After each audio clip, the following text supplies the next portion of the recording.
ലോകകപ്പ് ഫുട്ബോളിലെ Argentina Egypt pre quarter മത്സരത്തിന്റെ അലയൊലികൾ ഫുട്ബോൾ ലോകത്ത് ഇനിയും അടങ്ങിയിട്ടില്ല. മത്സരത്തിലെ ഫ്രഞ്ച് റഫറി ഫ്രാങ്കോയിസ് ലെറ്റക്സിയർക്കെതിരെ ഈജിപ്ത് പരിശീലകൻ ഹൊസാം ഹസൻ കടുത്ത വിമർശനങ്ങളുമായി രംഗത്തു വന്നതോടെയാണ് റഫറിയിങ് ഇപ്പോൾ വലിയ ചർച്ചയായിരിക്കുന്നത്.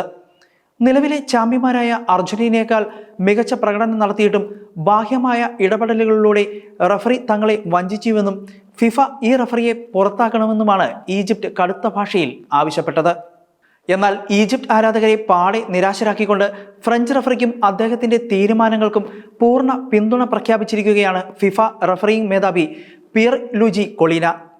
അതോടെ ആരാണ് ഈ ഫ്രാങ്കോയിസ് ലെറ്റക്സിയർ എന്ന ചോദ്യം ഫുട്ബോൾ ലോകത്ത് വീണ്ടും സജീവമാവുകയാണ്. ഈജിപ്ത് കടുത്ത ഭാഷയിൽ വിമർശിക്കുന്ന ഈ 37-കാരൻ നിലവിൽ ഫുട്ബോൾ ലോകത്തെ ഏറ്റവും മികച്ച മാച്ച് ഒഫീഷ്യലുകളിൽ ഒരാളാണ്.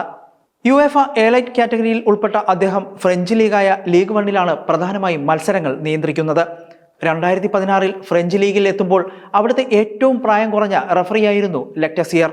2017 മുതൽ ഫിഫയുടെ ഔദ്യോഗിക പട്ടികയിലും ഇദ്ദേഹം ഇടം പിടിച്ചു.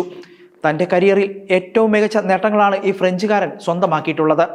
2023 മാഞ്ചസ്റ്റർ സിറ്റിയും സെവിയയും മാറ്റുരച്ച യുവേഫ സൂപ്പർ കപ്പ് മത്സരം നിയന്ത്രിച്ചത് ഇദ്ദേഹമായിരുന്നു. 2024 സ്പെയിനും ഇംഗ്ലണ്ടും ഏറ്റുമുട്ടിയ യൂറോ കപ്പ് ഫൈനൽ നിയന്ത്രിച്ചതിലൂടെ ആ നേട്ടം കൈവരിക്കുന്ന ഏറ്റവും പ്രായം കുറഞ്ഞ റഫറിയായി ലെറ്റക്സിയർ മാറി. ഇതിനെല്ലാം പുറമെ 2024 international federation of football history and statistics ലോകത്തിലെ ഏറ്റവും മികച്ച പുരുഷ റഫറിയായി ഇദ്ദേഹത്തെ തിരഞ്ഞെടുത്തു. എന്നാൽ അർജന്റീന ഈജിപ്ത് മത്സരത്തിലെ 2 പ്രധാന തീരുമാനങ്ങളാണ് ഈജിപ്തിനെ ചൊടിപ്പിച്ചത്.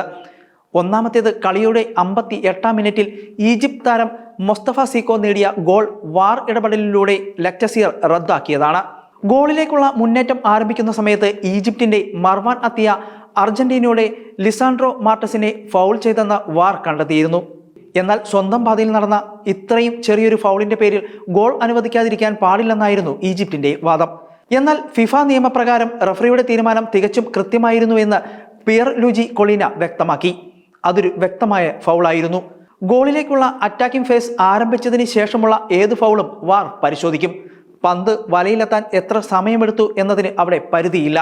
മൈതാനത്ത് റഫറി ആ നിമിഷം ഫൗൾ കണ്ടില്ലെങ്കിലും വാറിന് ഇടപെടാൻ പൂർണ്ണ അധികാരമുണ്ട്. കൊളീന നിയമം വ്യക്തമാക്കി.